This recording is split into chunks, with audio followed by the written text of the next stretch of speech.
self-images and how we see ourselves and how others portray us. And we'll also be discussing bridging the gap.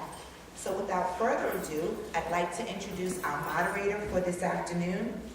Angelique Perrin is a veteran broadcaster and voice actress. Millions wake up to her nationally syndicated radio show, Cafe Mocha, featuring MC Light and comedian Lonnie Love. The show is created by, hosted by, and geared towards empowering women of color. Locally, it can be heard on WBLS Saturday mornings from 6 a.m. until 8 a.m. Kids know Angelique as the voice of Bluebird on Disney Junior's Guess How Much I Love You, and from her roles on Star Wars: The Clone Wars. This weekend, she lends her voice to the NAACP Game Changers as moderator. Let's welcome Angelique Perrin. That is National Show Angelique Club. I'm going to pass the baton to Angelique, and we're looking forward to a great afternoon. All right, guys, thank you so much for coming out. I hope that Italian food was good. I haven't eaten yet. I hope y'all save me some food. Remember that if you have questions, we have postcards hopefully that are floating around, so just scribble a name on the postcard. If they haven't been floating around, they will. So I'm going to introduce the panel. We are talking about the state of the African American family, and specifically our images. And we have a great panel that we're prepared to introduce as we begin to talk about education, of course, very important, and the man, woman, and child in the mirror. We're going to talk about the self-portrait. We're going to talk about how we view ourselves, and we're going to talk about projected images, how other people view us. And joining the panel, this man is a lifelong educator. He's been in the field of education for 2 decades. He began as a teaching assistant in Uniondale High School, which is the same school he graduated from. He went into social work and then decided that, you know what, I think I like education. So he went right here, got his bachelor's at Hofstra, and then he got his master's at Queens College. Currently, he is the principal of Turtle Hook Middle School in Uniondale, and he is Dr. Donald S. Humphrey.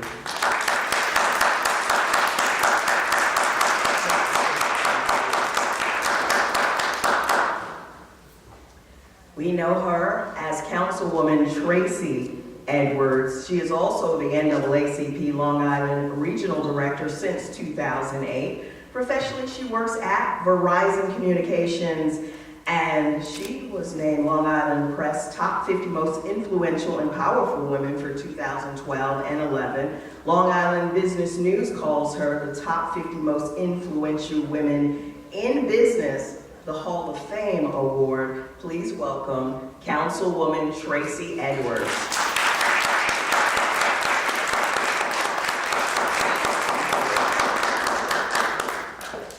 Dr. Michelle Reed is one of the reasons we're here today. She helped organize this incredible event. She's a board-certified family medicine physician and owner-operator, director of MS Family Medical Healthcare with 2 offices, okay? Just in case you don't know, one in Rosedale and one in Garden City. She is also the director of the Congregational Church of South Hempstead and district physician for 2 different school districts. Welcome, Dr. Reed.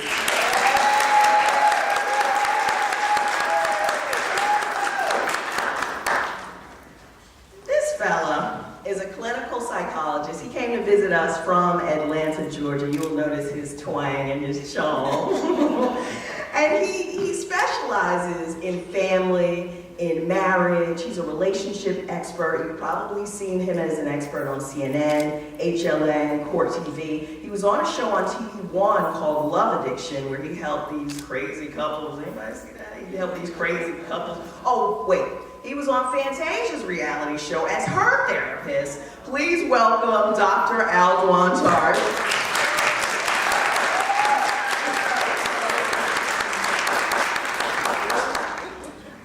Now, we know this lady for years, triple threat performer. You know her from All of Us. You know her from the Hughleys. I'm talking about Elise Neal. Wait, look at you, you're all excited back there.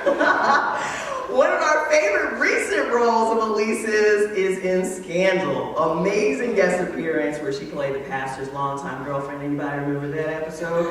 She was in Scream 2, Money Talks, Rosewood, Love Ranch. She did a film, an indie film with Adrian Brody called Restaurant. And her new film is called 1982, winner of the Best Picture at the ABFF this year. And of course, Hustle and Flow, which won the Sundance Audience Award. Welcome, Elise Neal.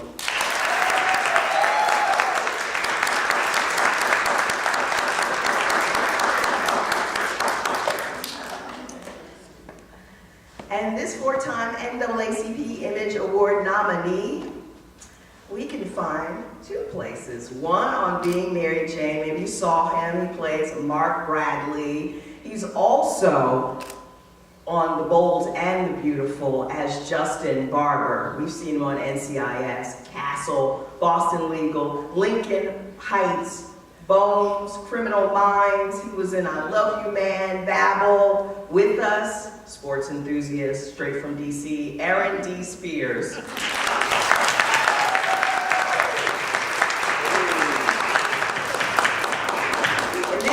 Our panel as we begin our discussion on man, woman, and child in the mirror. I'm going to talk about the images, and where I want to start, since I have two Hollywood folks here, is with the projected images of us on television. And if mainstream America is looking, they think our idea of family is Evelyn Lozada jumping across a table with a bottle, and then having a spin-off reality show, but it doesn't jump off because there's a big old fight and people are arrested. So let's talk about, Aaron, Elise, let's talk about the images in Hollywood, where they're at, where they're going. Okay, let's see if I can get it off. Oh, no. Thank you, I appreciate that. Anytime. How's everybody doing today? Thanks you guys for coming out. The first thing I want to say is I don't think it's right to look to the images that are portrayed on television and film as role models, as identity. I feel like you really need to have strong families, strong friends, strong backbone that you talk to every single moment as your identity, not necessarily what is portrayed on television. But with that being said, you know, it's hard for me to kind of sit here knowing that I've done things on Scandal that I would definitely not do in real life. But you know, it's a fine line. I feel that a lot of the reality shows do portray us in a negative light. I would love to see more shows like Tia and Tomorrow's show, if it's going to be supposed reality.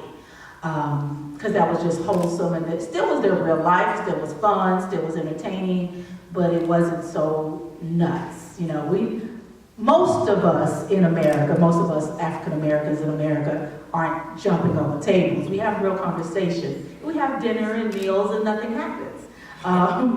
But you know, I think that for entertainment value, all of those things gets heightened. So I would just like to say that I personally would like to see even more positive things in roles on television to begin with. Yes, you gotta remember this is a hype machine. It's done that way on purpose. And if you buy into the hype, then you become a part of the roller coaster that they're not only putting us on in terms of us being on TV, but now you, the audience that is watching. So you're looking for everything outside of yourself. You have to realize that what you have and what you've been given and born with is the actual power, not the screen that you're looking upon hoping to wish that you could possibly be. That's really not it. That's a part of something that they've created, and now you're believing and buying into it. So now, if you're on this emotional roller coaster, the highs are highs, the lows are lows, this is how you become very insecure. This is how you turn towards alcoholism, drugs, and all of these various different things. And now your life is shaped upon the highs and lows of this character that you're so into. Oh, that's my girl. Come on, man, this is fake. This is reality. That joint's not reality. That's scripted. But they want to make you believe it's reality. So you're put into a scenario and a situation, and they give you that scenario or situation, and you're so pressed and hardcore to be on TV that you get on TV and act a fool. And then you rewind and look back at yourself and like, man, I really just kind of like sold myself for this Hollywood dream. A dream that was created, which was a second tier, like, Hollywood wasn't what it was when it first came out. That was like something people turned their nose up on. That wasn't like the end all be all. That was like, oh, you're doing Hollywood. And now it shapes the morals and the values, not of the country, but of the world. So keep in mind, it's all built in hype. It's all built in false. It's great with loving and your characters and seeing these people on TV. But first, turn to your moms, turn to your grandmoms, your grandpa. They have some real stories. They have some real solid foundations. Don't put your foundation in the storyline of Scandal or being Mary Jane. Come on, man. You know, it's deeper than that. So now turning to, is this thing on? I don't think so. Turning to our therapist, our educator here, have you seen the way some of the influences have crept into your middle school? And for you, Dr. Tart, how do the parents counter it? How do we, because it's happening, whether we like it or not, the kids, raise your hand if you ever saw the MTV Sweet 16 and was like, oh, I want a Sweet 16. Thank you, okay. See, they're being honest. Me too, right? I know it's a little late. Some of those parties were great. But how do you counter it, and what have been your experiences in dealing with sort of the after effect of the reality shows?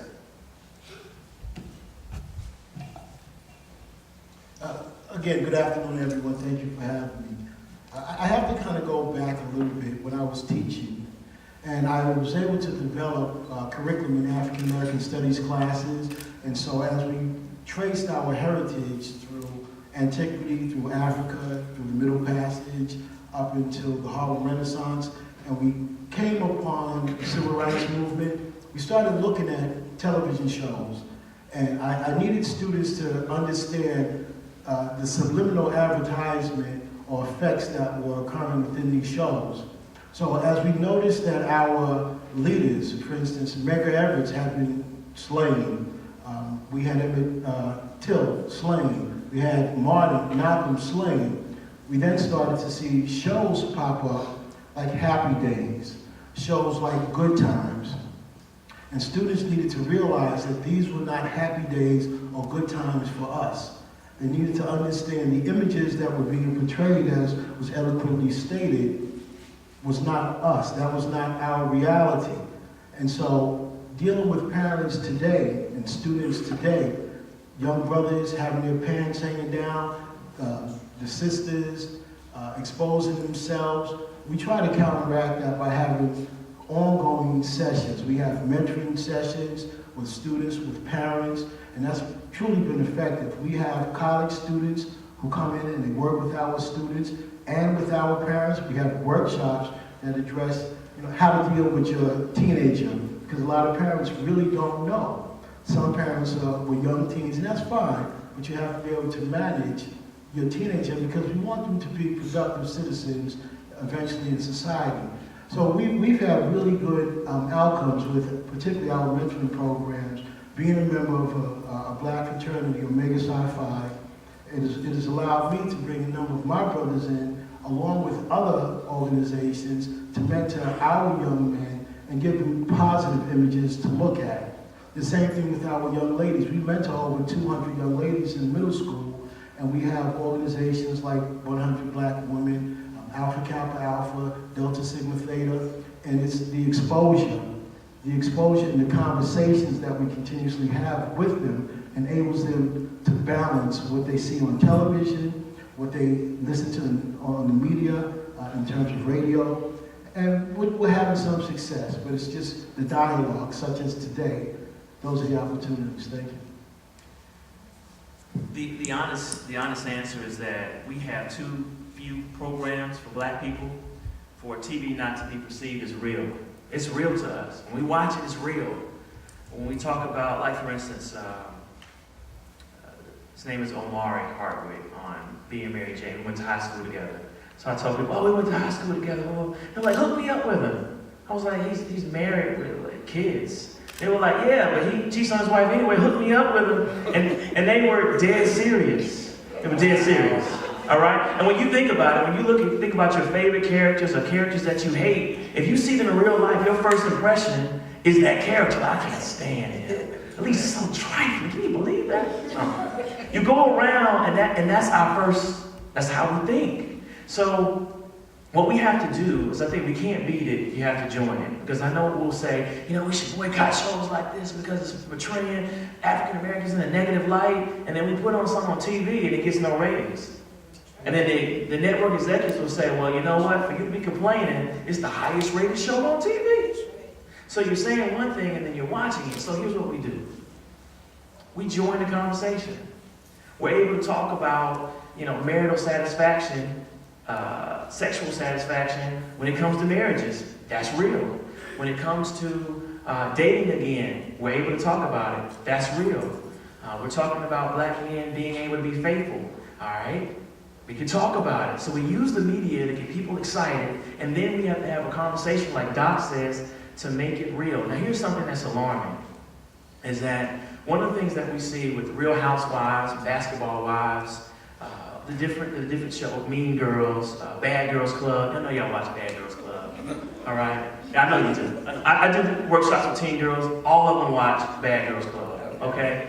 And what happens is it's affecting friendships with African American teens. That the average girl now is mean. That is what you're watching. This is how it's done. You want more shine, you knock another girl down.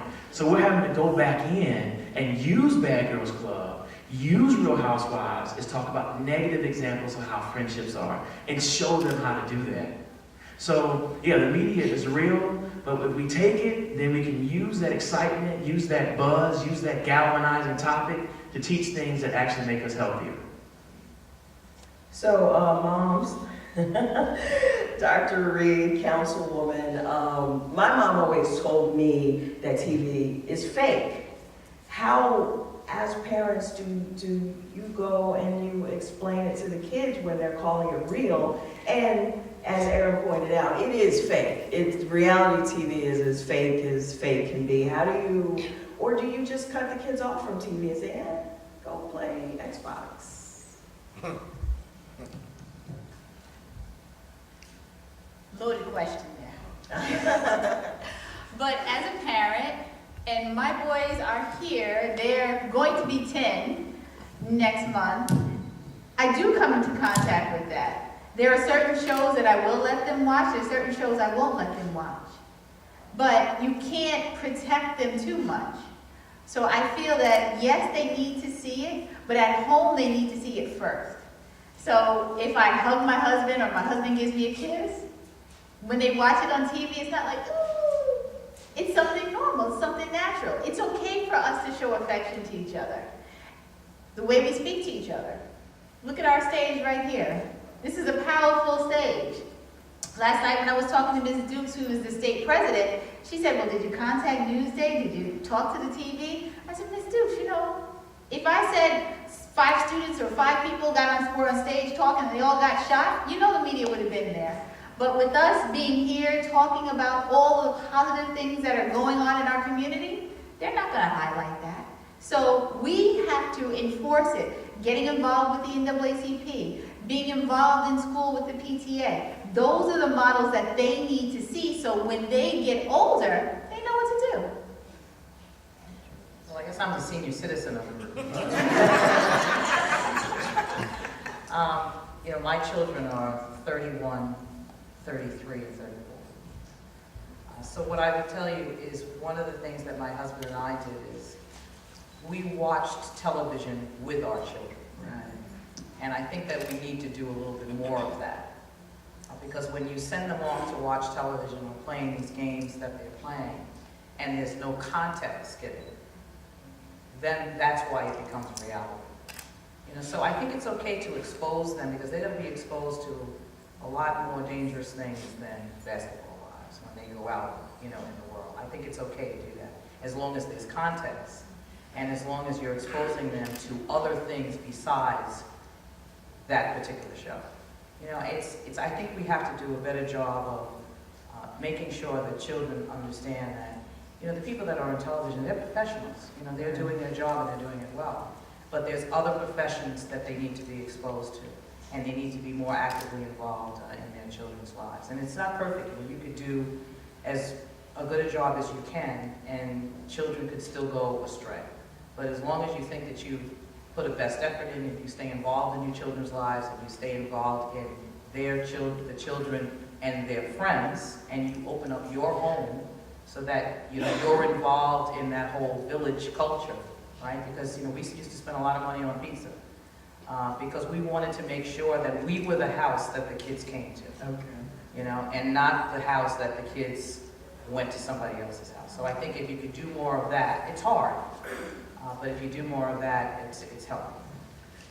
Can I add just 2 points? Sure. All right, so when we start talking about teen girls, we have to teach them that the research shows that in order to have a healthy, for girls to be happy, girls and women, they have to have 3 to 4 close girlfriends that they have deep connections with.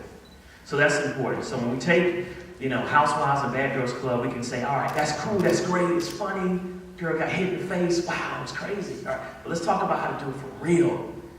So when we start talking about teen pregnancy problems, a lot of that happens because they don't have quality attention from either family or girlfriends. So one of the things we should require is make sure that all teen girls have 3 to 4 close girlfriends. Because what they'll say is, I don't have girlfriends. Girls are messy. All right, well, you're not happy then. Because you don't have anyone that you can go to, and that guy you're dating is too important in your life. And the second point is, we're at a time now where kids don't really watch old school TV. They don't watch a box. They watch their phone, iPads, tablets. They don't need. So the cool thing is that there are programs that we've never even heard of on YouTube that they watch.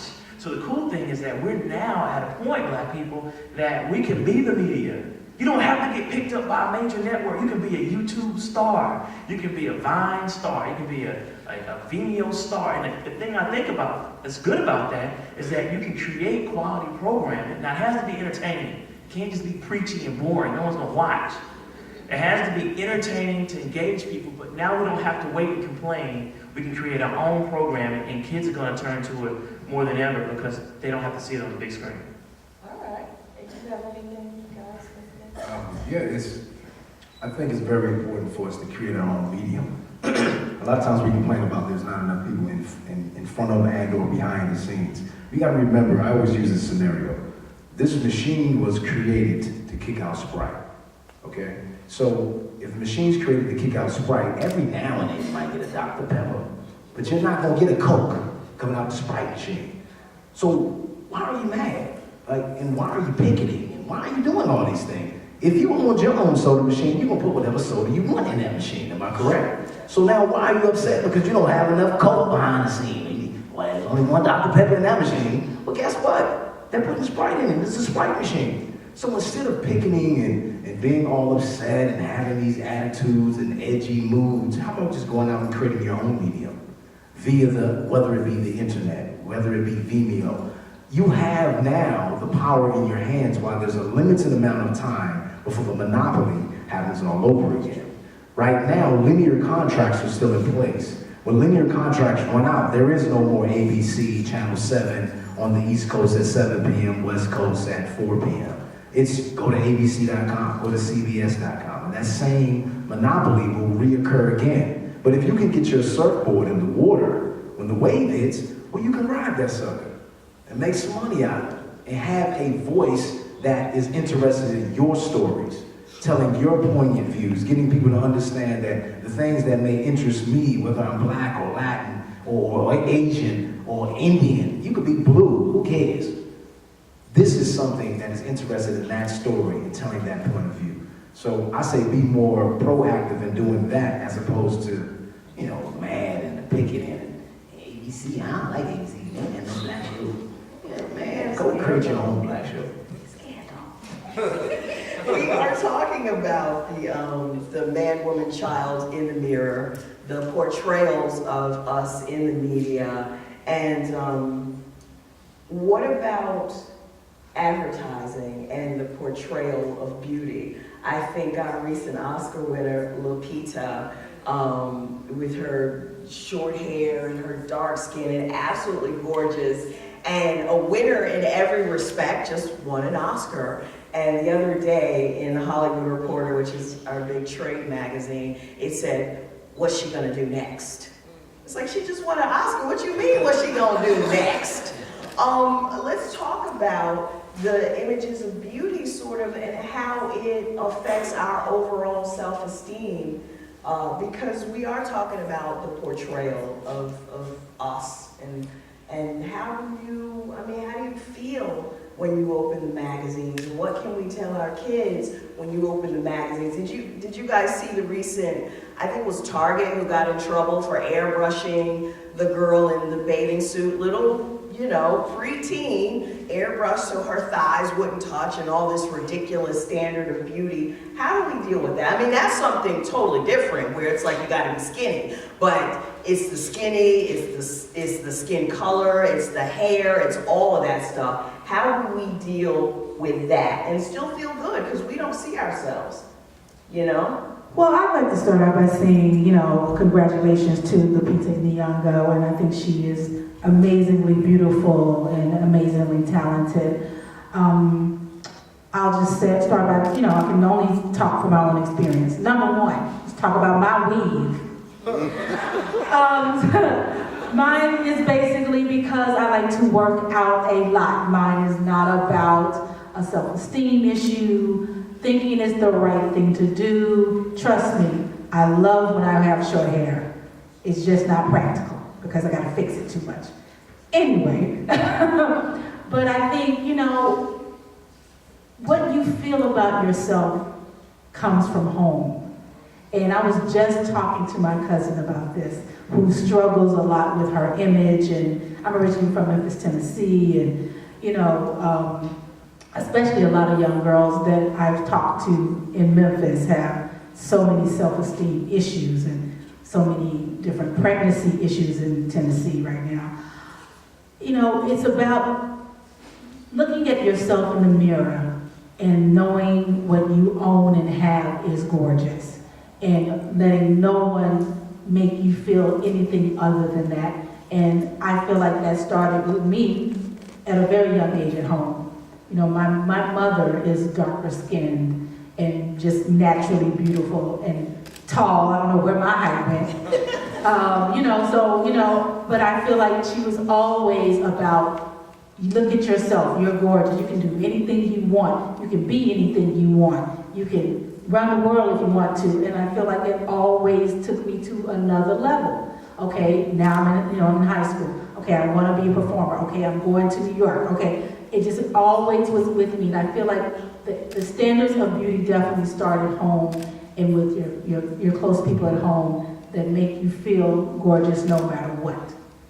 You know, one of the things that happened to me a few years back was I was doing afternoons on the radio station in LA, and this guy emailed me and he said, long email, oh, you know, you're so confident for a dark-skinned sister, and I was just wondering where you got all that confidence from.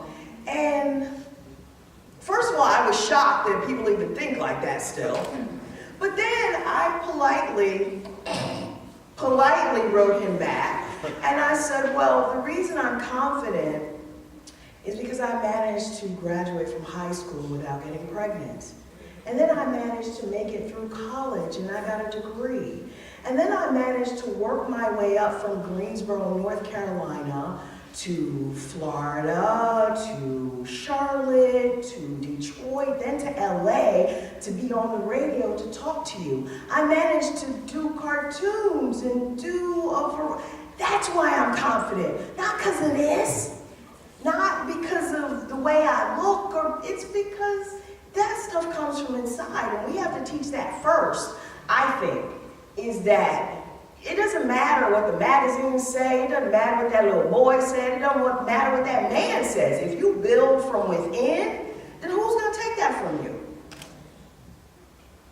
I definitely agree.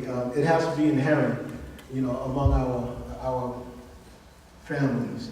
And as an educator, I'm in the trenches, so I deal with this on a regular. It's difficult when you have a 12-year-old, a 13-year-old that comes to you who's dark skin, very dark, and says, people are making fun of me. And so we have to be able to address that. A young lady or a young man who says, my hair is nappy, and I tell him, no, it's tightly curled. When we tell our students, when we refer to them as minorities, I stop and say, no, when we look at things on a global perspective, we are majority, because the term minority conjures up a sense of inferiority. So I need students not to look at themselves and create these complexes. Again, it's a matter of having the opportunity to sit down with them, have these dialogues, and I shared with some of the students and parents that were in the sessions earlier, I really believe there are 4 key elements. There are a myriad of elements, but 4 key elements for a successful academic and social student. The concept of self, S-E-L-F, sense of belonging, empowerment, love, and fun. When we stop at the L, we look at love, they have to learn to love themselves. And they need to have things that are tangible, that they can just touch. So if we have images here, and we're around the young people quite frequently, and I've seen this. I used to have long locks. All of a sudden, I realized some of the young brothers started growing their hair in locks. I wear a bow tie. Some of the young brothers start wearing bow ties. I cut my hair, I put a part in it. Some of the young brothers cut their hair and put a part. I realized that I impact their lives on a daily. So it's up to us who see them daily to offset what they see on the screen, but also to be positive images regularly. And that's really the way in order that we change these perspectives. And we know from a psychological standpoint, the ratio is 5 to 1. So where does self-esteem? People say, feel better about yourself. You should keep your head up. But how does that happen? What we know is that when you sow seed into your child or friend, and you give them 5 compliments for every insult, or every criticism rather, then they have high enough self-esteem. But what we do sometimes, with our kids, is that we're too critical. Sometimes we're too critical with ourselves, and we deal with people the way we deal with ourselves. So what we have to do is get into the practice of building up our children, building up our friends, saying 5 positive attributes for every negative. And you know this is true because when you're at work and you ask for the raise, they tell you the 5 things they like about you, and then they tell you why they're not going to give you the raise. All right? That's because they've done their research and they know that if they don't give the 5 things first, you're going to say, oh, you don't notice I do this? You don't notice I do this? Oh, you don't notice I do this? You're just going to tell me I don't do something well. So we have to incorporate that on a 5 to 1. And then 2, I'm about being radical. Hush puppies, how many of you remember hush puppies? Hush puppies, they used to be the bomb in school. You had some hush puppies, you were stylish. And then they went out of style. And what the company did to bring them back was they did research on the world's leading influencers. And they paid them and sent them free pairs of hush puppies to wear. And when they wore the hush puppies, everyone else started wearing the hush puppies. So we're talking about changing images of the media, especially if we're talking about being dark-skinned or having a different look about yourself, or promoting short hair, different images of beauty. We need to develop shows of our own, like Aaron said, and then only cast those people. Only cast that look. Because people will follow whatever trends we say. So we have to use what's already out there and working to our benefit. We can't wait for people that don't have our best interests at hand and play the victim. We have to go out here and promote it, and if it's popular, people will watch it. So that's just a radical approach. But my question to you is, what do we do to inspire them to want to do that? Classic example, today I think we have a wonderful program. I can't control the weather. what do we do? Jay-Z gonna be there. Mary J. That's my line. I told you that. Right. I feel like what we're talking about is part of the solution. I feel like, you know, I'm sure Aaron does this too. I have so much content that I sit at home with by myself and wait and figure out, and I am too critical when I should just put it out on the internet, when I should just, I have a YouTube channel that I don't even use. And you know, I hear what you're saying, and I'm going to make those adjustments within myself. I feel like because we're talking about, look, it's a new day. Kids like to be on their phones. I just had an argument about I hate being on my phone like that. I'm old school. I want to talk to you. I want to see you. I want to get my conversations out that way. If I see my family, I want to go home. I want to see them. I want to really kind of, you know, envelop and find out what's going on for real, not a fake, quick conversation. But anyway, that's not what's going on today. Kids like to see TV on the phone. Kids like to see programming on the phone. All their information is through the phone. And I feel like developing things in a medium that they want to look at, which is on their television, which is by YouTube, is a solution that could work in terms of getting more information out.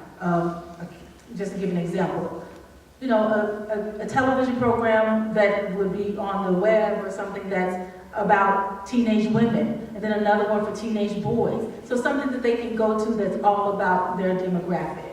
I think that would definitely work. And I think we are out. I mean, we're taping this. And so the power of social media is huge. I was talking to the twins, they're here, they're talking about how to put things out on campus. They don't give out flyers anymore. They put it out on Instagram, and they'll do a funny Vine video, or they'll post it. You know, they don't use Facebook. They'll kick, they'll do all kind of different things. Oh, Aaron, we should have did a Vine video or something for the yeah, day. Too late. So it's knowing the mediums, and then I'll be honest. We have to look at what works. There are already systems in place. Alcohol companies, they don't market drunk driving. They don't market maybe gonna mess your life up. They market fun, sexiness, power, and we watch it, and you're like, man, I want power. I want Crown Royal. I want to be a lion. All right? All right? I'm for it. You see the tequila 1800? I'm a man. Don't give me that little martini. Give me tequila 1800 so I can be a tough guy. All right? So when we look at it, you know, getting something constructive out of that comment, we have to use marketing that connects. We have the genius of every organization is the marketing. So the marketing has to connect with the people. And we are people that respond to a sense, well, anyone, a sense of urgency. So I used to do workshops and I'd say, okay, you know, all right, saving the black family. My family's safe. You know. Then I'll do one. 7 signs that your teenage daughter's gonna be pregnant. You don't even know it. My daughter's 7. I'm like, what? Hold on, wait. You have to create marketing that makes you look up from your cereal. It's the same way the news does. They know what will connect. So when we start talking about organizing and bringing people together, we have to use the marketing that works. And that's taking us out of our comfort zone. But I'm a big believer is get the people there. I'll interrupt the Jay-Z concert. How many of y'all members of the NAACP? While you're dancing, right now, pull out your phone and then go back to the concert. We have to go to where the people are, and then we can connect. I like what the good doctor said, and I just have to go back to my college days. I'm a graduate of Hofstra University, and during the time that I was here, I was involved with a number of organizations, student organizations, one being APO, African People's Organization. And our marketing strategy was just that. We wanted to get information to students, but if we had a workshop and we had a great title, they wouldn't come out. So instead we do a party. And once we do the party, we stop the party. We did exactly that, and we shared the information. If it was for 10 or 15 minutes, we shared that information, and then we partied again, because the strategy was, we need the students in order to share the information. In my professional life, I've done something similar, and I shared this with some people earlier. In order to get parents out, I said, they will come out because you're looking at, how do we fill this room, right? if you present their child with an award. Simply present their child with an award. It doesn't always have to be the high achieving students, just students that show some type of success, some type of growth, and they need to be recognized as well, because they're leaders in their own right. So when I presented awards, I've been able to garner over 1,000 parents and over 600 or 700 students for several years running. I also shared that when I need parents out for parent-teacher conferences, I don't mail home report cards. And you can talk to the people in your district about that. Instead, you have to come to the school and get the report card, pick it up. And if you don't come on that day, we'll give you a couple extra days, but after the 6th day, I mentioned, I'll contact Child Protective Services for educational neglect. I'll get you there. Once I get you there, I can share the information. It's a matter of how do we draw parents in. So I'm coming from a different platform. We all have different platforms through media, through, just various platforms. So that's some of the approaches that I've taken, and it's been extremely successful in getting parents to come out. Child protective. Yes, I will. One of the topics that we covered on my radio show, Cafe Mocha Radio, was actually, the Jay-Z Lil Wayne effect. And Dr. Tart was in on that discussion where we talked about why is it that the rapper, the thug, that is revered in our society and not education. How do we make education something that is sexy? I mean, we sort of have the nerdy look out there now, right? You guys remember in the 80s with our polo shirts and our all that sort of thing. The nerdy look is coming back in. You see a lot of dudes wearing their glasses, when they're not prescription. How do we make education something that is sexy? Because, like you said, that's what it's about. It's about what's in. And if the right people are saying, hey, it's in to get a master's degree and a PhD, then isn't that what's going to be in? Yeah, I don't know whether people believe that it's not sexy.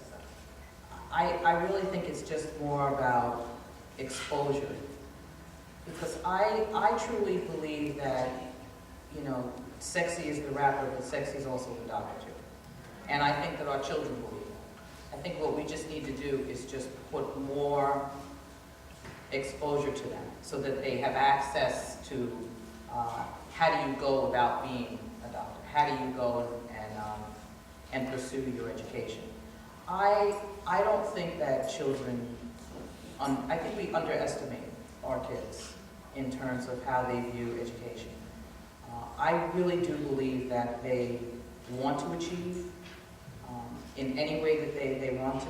I think that we have to show them the way, we have to invest in them, and we have to do forums like this to get them involved. It's not always about rapping. Rapping's cool too. I'll go sit in the Jay-Z contest. I may be in the back, but I'll go. But I really, I think sometimes the kids get a bad rap. I think we have to be purposeful and, again, we say what's popular. If you talk to advertisers, they'll tell you, and scandal, I'll tell you what to think. I'll create it in a way, like with the alcohol commercials, I'll tell you, I'll sell you what you want and then make you buy it. Now we all know, I went to a public high school, all black, mostly black, and being smart was frowned upon, to be honest, all right? And both my parents are educators, so not being smart was a problem. All right? So I'm at school, and they're like, damn, why are you answering all the questions? You a nerd. And I go home, my mom was like, really, at 86? Something wrong with your brain? This is easy. Come on, 86? Go to your room. I'm like, Mom, it was a B. It was a B. She was like, oh, that's terrible. So what I had to do was I had to manage being a cool nerd. I created this, okay, he's smart. Man, he kind of a little bit thug in him, too. He a little crazy. I did it on purpose. I got all A's and all N's in conduct, and I was happy. I was yeah, boy, it's perfect. I'm gonna get a whooping, but it's gonna be worth it. It's gonna be worth it because I had swag, and I still was able to play PlayStation and play my sports and not get grounded. And then one day I got tired of being called a nerd. And I got tired of keeping my hand down when I knew the answer. All right? So what I'm going to tell people is I turned it up one day. Like, oh, here he goes again. Why you always answer the question? I was like, why would I want to be dumb? Why would I want to fake like I don't know? This class is easy. I know the answer. Why would I keep my hand down to make you feel good? Man, I don't care what you say about me. I'm going to answer the questions. I'm tired of getting whoopings at home, all right? I'm tired of missing every other track meet because my parents are trying to teach me a lesson because I'm trying to fit in. And once I did that, once I stood up for myself and I said, you know what, hate it or love it, I'm going to be smart. Everyone else was like, yeah, I'm going to be smart. So I think what we have to do is be purposeful. And I'm going to put a challenge out there that anyone is watching or looking. Create a marketing campaign that goes viral and put nothing but kids doing their work. Popular kids know what to do. Make it popular to be smart. Do it just like they do alcohol commercials. So when they say, hey, you know what? There's a school right now, when they went to uniforms, guess what the most popular thing is? Pocket squares. That's in inner city Atlanta. They went to uniforms and now being popular is what kind of pocket squares. Not sagging because that's not allowed, but I have to express myself. So I express it with a pocket square in different ways. So, and schools are doing this. They're purposely creating the most popular kids. They're getting them, galvanizing them, and saying, hey, I want you to wear this. I want you to wear this. I'm going to get you free gear. We're changing the professionalism, and everyone follows. So if we make the rock stars of the school, those on honor roll, if we make them rock stars, everyone's going to follow. Now, Dr. Humphreys, there's certainly a point where you just have to realize that the line gets divided and some kids excel and some kids start to struggle. How do we deal with that as parents as new math has become super new math and we don't necessarily know how to teach the way and the Common Core and all that stuff? How do we deal with just the reality that, you know, some kids aren't going to excel or are going to need more help excelling? We know that not every child, it's a lofty goal that every child attend college, but not every child will. So we have to also kind of pave the path for them for vocational studies as well. So there's nothing wrong with that because I have a lot of friends that have done extremely well in various vocations, electricians, plumbers, carpenters, so on. When we take a student and we see that they're not excelling, as a parent, we need to be able to hone in on why. We need to then challenge the teacher, we need to challenge the system. What is occurring with my child? Can you give me the specific answer? If they don't have a specific answer, you have to find out why. It's the same thing like a doctor. If you take your child to the doctor, you need to hone in as what is the sickness so you can provide a remedy, some kind of a cure for them.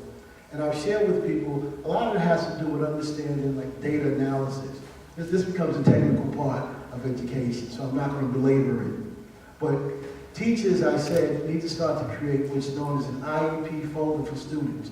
It has nothing to do with the special education side. It's just an individual educational plan for each child.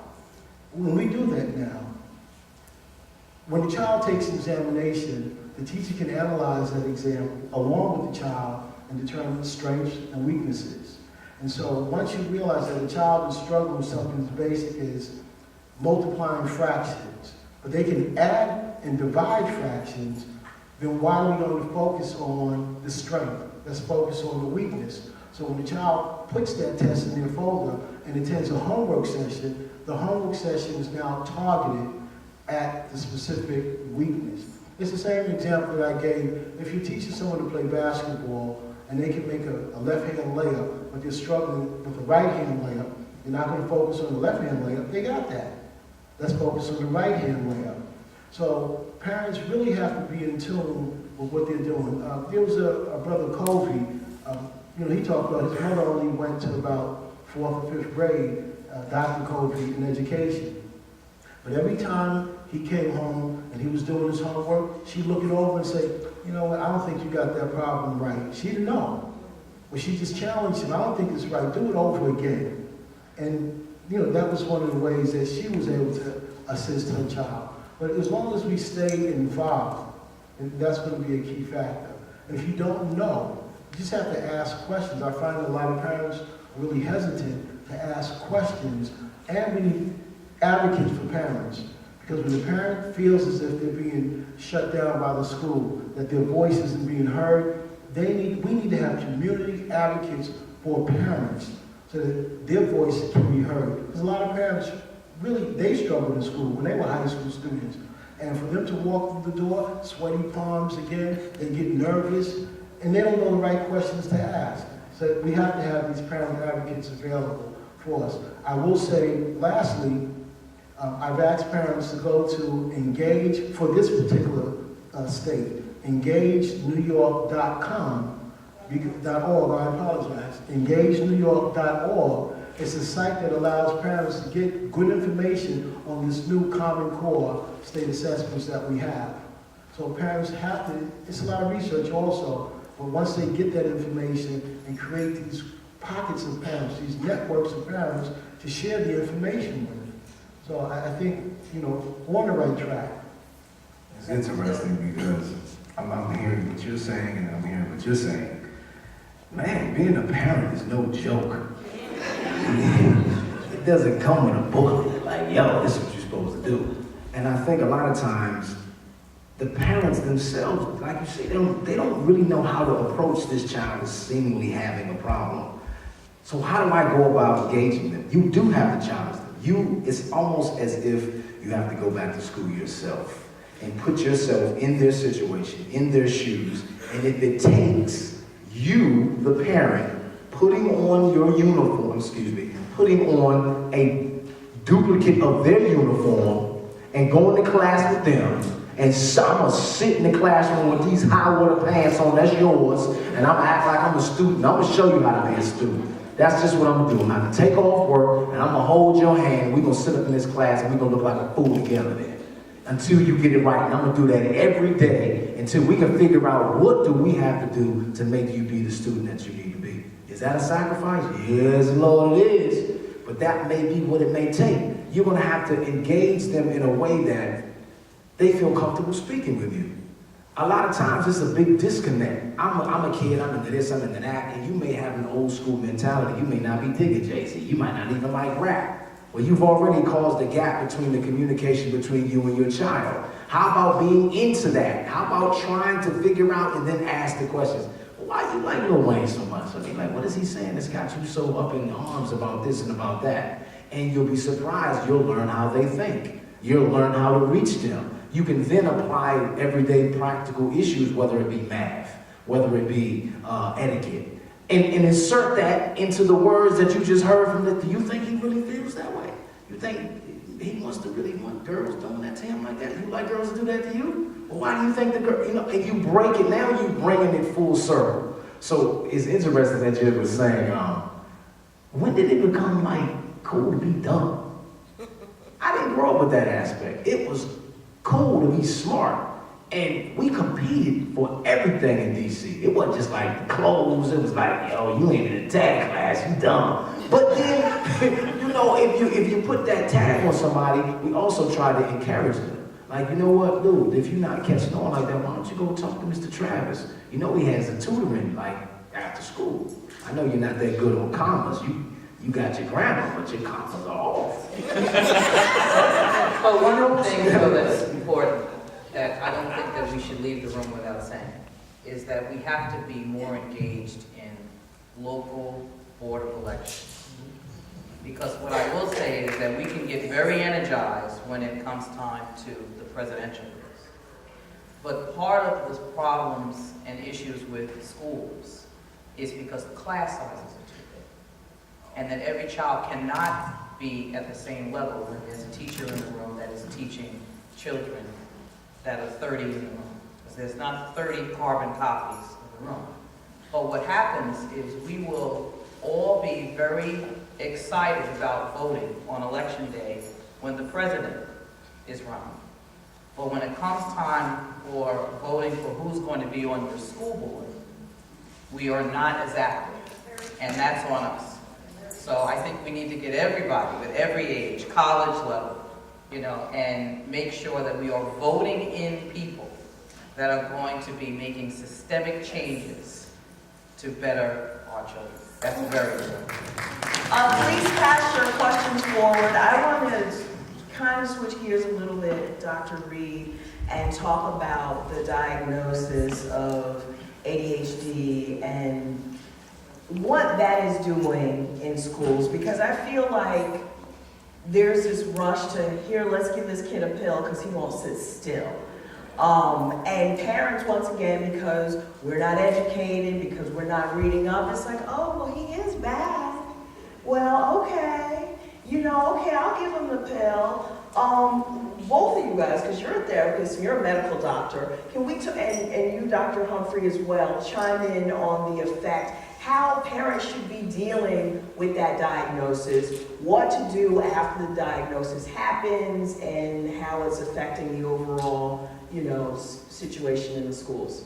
I feel that the diagnosis of ADD and ADHD is very overrated. Studies have shown a lot of times it's not related to you having some type of medical condition. It's back to the home. Children have no home structure. Their parents aren't involved in their life. They go to school, sometimes they're not even being challenged enough. Teachers are isolating certain children in the classroom, and as a result, that's what's going on. You're getting a label of being ADD, ADHD, when really all you're doing is seeking attention. So I, for one, I do not prescribe any type of medicine for ADHD, because I really feel that that's a diagnosis of last resort. You need to check into the family life, you need to see what's going on. Half the time these days, the reason why parents aren't coming to the parent-teacher conference, one is because of apathy, but at the same time, they're working 2 to 3 jobs to provide for their children, to keep the roof over their head, and sometimes it's even just to provide some expensive sneakers that the kids want when they don't really need that, because they're trying to have the quote-unquote swag. Last year, one of my sons came home at the age of, 8 at the time, and he was told that he wasn't cool. He doesn't have the same swag as his twin brother. So he comes home, he's like, what is swag, Mommy? But at that age, I told him it's not something that you need to be worried about. I said, what you need to focus on is your academics. So as far as the diagnosis, I've had patients who've been diagnosed as ADD, neurologists or psychiatrists have given them medicine. I've talked to the parents, we've made modifications at home, we've made modifications at the school. They've done quite well. They went from being a D student or a C student all the way to an A student because all they wanted was that attention that they weren't getting. I agree, and I also see the other side. I think ADHD diagnosis is both underdiagnosed and overdiagnosed at the same time. You have to have a clear clinical assessment about what's really going on. So we act like we didn't have a generation of kids that were born addicted to nicotine, addicted to cocaine, addicted to crack. You can be the best parent in the world. Your kid prenatally exposed, you're gonna need some medication to correct it. I'm just being honest, this is my opinion. All right, the second thing is that we have this notion that kids are just bad. He's bad. He got in trouble in 1st grade, 2nd grade, 3rd grade, 4th grade. He's just bad. I was like, no, that looks a lot like ADHD in some instances. And what we know is that when kids take the medication that really do have the diagnosis of ADHD, their scores skyrocket. They don't repeat. They're able to get out of special education. So the problem is we have a group of kids that are taking medication that don't need it, all right, because they don't really have ADHD. It's other things that are going on. And then we have a group of kids that are being funneled into juvenile court. And because I have juvenile court contracts, and when we backtrack, we go all the way back, 1st, 2nd, 3rd grade, we're like, we misdiagnosed. We never gave them a diagnosis of ADHD, and they're sitting in special education. And by the time you get to middle school, and you're a 6th grader on 3rd grade level, you're not going to engage in school. All right? So you just have to have a really good psychologist, really good psychiatrist, really good family care physician to accurately diagnose it, to make sure that the diagnosis is real, and we do see kids that make significant gains. And then the second thing is, what I see more than a diagnosis of ADHD We see kids, the biggest complaint that kids say, they do not get enough face time with their parents. If you just want to go across the board and tell me what the biggest problem is, kids are being ignored. Kids need 4 things. 1, they need to be scheduled into our day. We're so busy doing other stuff, our kids get the last reserves. All right, and they notice it. Jay-Z is always there for them. You see kids on the bus. He's feeling it. He's feeling it. He's feeling it. Oh, he's feeling it. He is. He's spending time. He's sending you YouTube videos. He's sending you emails. He's tweeting. He has the latest. He's doing Vine videos. He's on World Star. Man, and so they have more relationship with Jay-Z than us, or Lil Wayne. Second, they have to be scheduled because we have to be present for them. A lot of times we're multitasking. So we're on the phone, and we're planning a family reunion, or we're doing work charts, and we're really not present for our kids. And the reason we have to be present is that we have to tune in long enough to get them. More than we want to be loved, we want people to get us. And when you get me, then I'll listen to you. See, kids don't listen to parents they don't like. They don't listen to teachers they don't like. But teachers will say, it's not my job to like the kids. But the problem is, kids don't do work for teachers they don't like. My job as a psychologist is to make the kids like me. Because the parents are coming in and saying, look how bad Lisa is. She's so bad. She was 5 guys, Aaron over here doing this, fighting in school. And I'm listening to the kids just like, I hate this guy.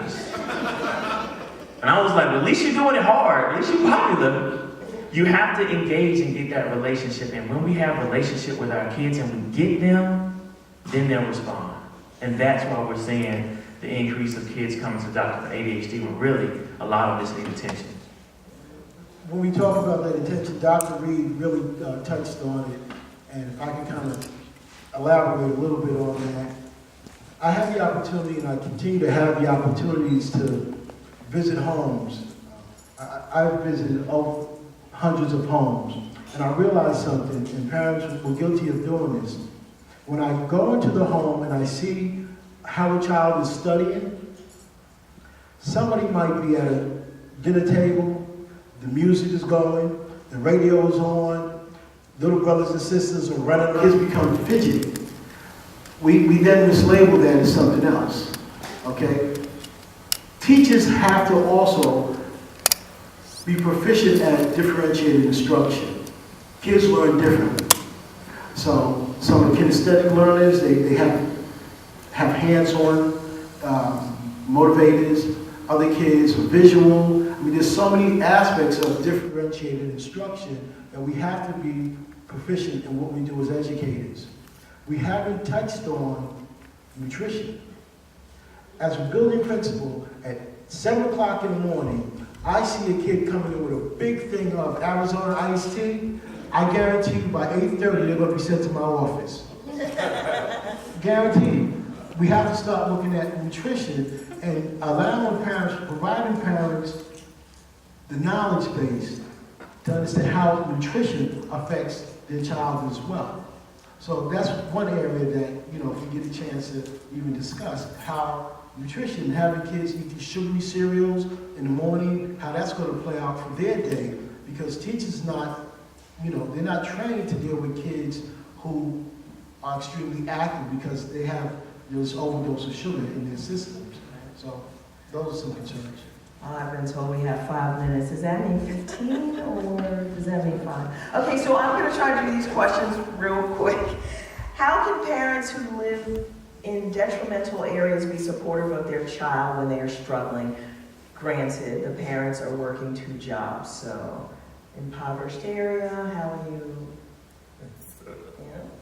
Well, one of the areas, the most important character trait, according to the research, to teach children is grit, resiliency. All right, that's not new to us. Going in impoverished area, that's not new. It's not new. It's not new. But what's happened is that we've robbed our kids of the struggle. I don't want my kids to do worse. I want my kids to do better. But then they're entitled. How does that work out for you when you don't buy them a new pair of Jordans or LeBrons? All right? It turns. So what we have to do is we have to teach kids resiliency. And this is a problem when we grief in the private schools. They bring me into affluent private schools because they realize that they are not producing the world's leaders.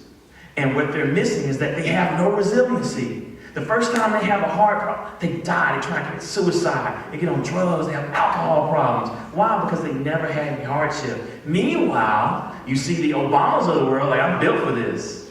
It's not stress.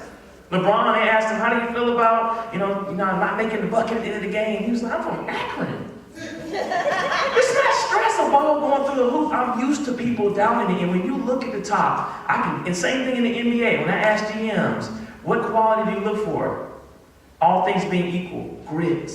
How they bounce back from adversity is all I need to know when they come in. So if we're talking about our kids, we have to let them earn it, and we have to teach them grit, resiliency, and then they'll be okay. All right. What advice can you give a teenager who wants to start a business and become a celebrity? How can we do this without getting caught up with how society views us? I'll start.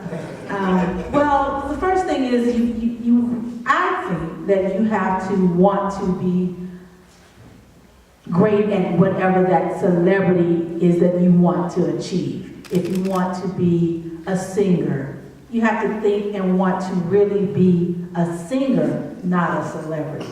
You have to want to understand the rhythm, understand music, understand those things. If you want to be an actor, you have to really want to act first as opposed to be a celebrity. I went to the Academy of Dramatic Art. I still have teachers that I work with all of the time. I like being an actor much more than I like trying to live up to the celebrity. And that's the problem right now. Everyone wants to be a celebrity, not necessarily even a rapper. They just want the celebrity of so-called rapper.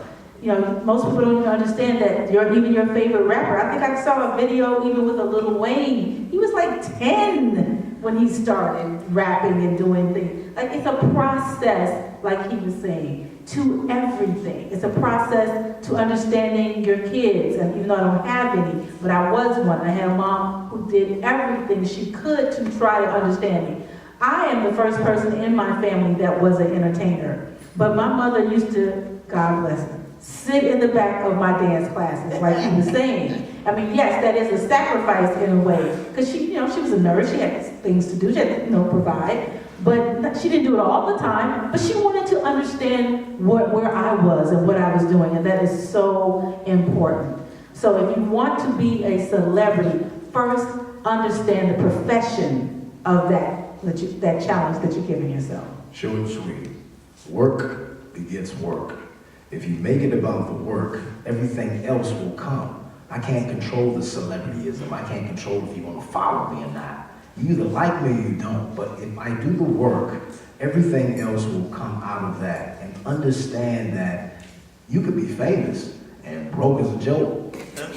Working at the car dealership, answering a whole bunch of questions of why you selling Hondas instead of selling the next sitcom as you laughing at. So be about the work. Banking and financial planning. Yes. Because the more celebrity you get, the more money you may have, and you don't want to depend on other people in order to count your money. That's so true. I so agree with you on that. It should be business show, not show business. Because if you don't handle your business, you won't have any money from the show. In regard to the negative self-images of African Americans in the media, I hear all of the panelists totally removing all of the accountability from Hollywood and putting it on one's own family, which I agree with. However, do we simply turn a blind eye to what Hollywood is doing? They know the power of the media, which is why they portray the images they do. No other ethnicities turn a blind eye to media images because they know the power of media images as well. Why should African Americans? I'm going to say this. I remember being on the air and playing an Asian grandma who rapped, okay? So, I'm right. It was offensive. And the Asian American community called that afternoon and made me apologize. So I do know for a fact that if you offend somebody else, they are calling immediately. How come we get to get made fun of and nobody ever says anything? I'd like to address that. It goes back to what we were talking about in terms of viewership. And, you know, I'll say this, you can't really blame Hollywood when Basketball Wives, Bad Girls Club, and all of these shows. I mean, I've never even seen an episode of Bad Girls Club, but I'm just saying, those are the shows that we, as a people, are watching. There's other programs out there that nobody is watching. So, honestly, it's not Hollywood, because everything that is being shown on television, we're asking the viewers to watch or not. And if you're watching those programs that you don't agree with, as opposed to the programs you would like to see, you're diminishing your content. One point that he made about being in the majority as opposed to the minority, you have to understand that image is really the control that they have. It's really not about the money, because if it was about the money, I would be making shows about Indians, Asians, blacks. We'd be pimping the game. Let's go, baby, get that dollar. It's really about control. If I control the images and I make myself the hero and I make myself the superstar, I'm also brainwashing you into understanding that you're not that. I'm that. So if you finally realize that I've been running this race with lead shoes on, what? These are made out of lead, so if I took these off, you, the person who was creating this image, knows that if you give me the same shoes that you're wearing, 9 times out of 10, I've always risen to the top and I've always conquered and taken over. I wouldn't level the playing field either. It's skewed for a reason, but you first have to understand why it's skewed. It's because I'm controlling the image of making me the hero, of making me the financial success, of making me the woman's man, of making me everything that you dream of. I put it in an image and I color it and I shade it one color. And you don't see yourself, so you're not gonna think of yourself that way. So we have to understand how powerful those images are and now go out and create other images, as we've said so many times on this panel, through the various different mediums that are available to us. Yeah, I co-sign. I think it's unrealistic to expect Hollywood to have our best interests at hand. I'm gonna share something. I didn't get this job, okay, but I didn't care. My boss said the network. It's one of the major 3 networks. And they said, this is for a daytime talk show. And they said, what daytime talk show host do you watch? I knew what they were asking. They wanted me to say their lineup. I was like, watch Steve Harvey, man, he's funny. And his face just dropped, like he just said our competitor. And I was like, man, I watch Steve Harvey. I can relate to him, he's funny. He's funny. I watch Latifah too, I do, it's funny. I like both of them, I do. And face dropped. Now I was telling the truth. But you have to realize that if we begin, that we are a threat. And if we begin to dominate daytime TV and shows like Scandal and Being Mary Jane and Girlfriends, ratings high, cut it. Yeah. You have to realize they don't necessarily have our best interests at heart. I just say this, whatever, okay?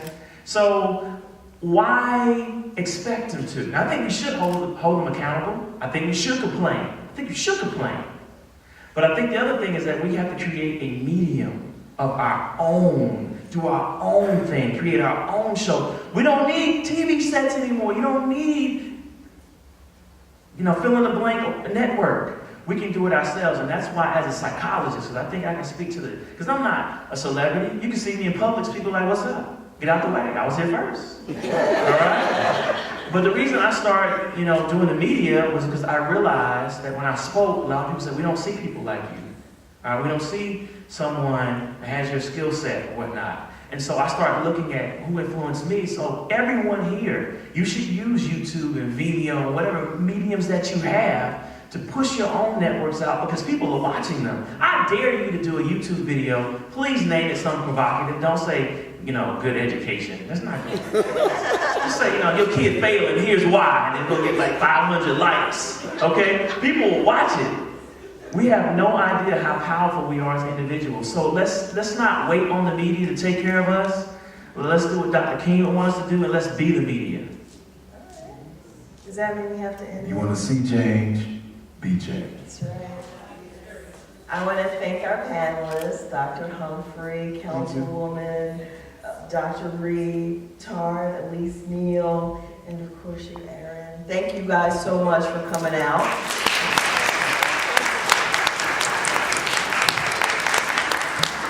And that's it, thank you. And at this time, I would just like to thank everyone who came out today. Thank you so much. And the point is whatever you learned, I expect you to take it back.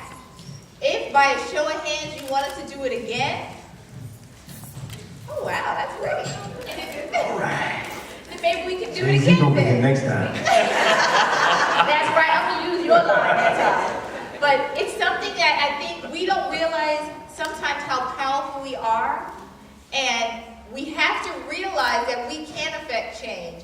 And just by us going to Leadership 500, that's what inspired us to get back in contact with Elise and Aaron, and to also get some new people that we've met along the way to also be a part of our experience that we had with Leadership 500. So once again, thank you so much for coming out. It's been an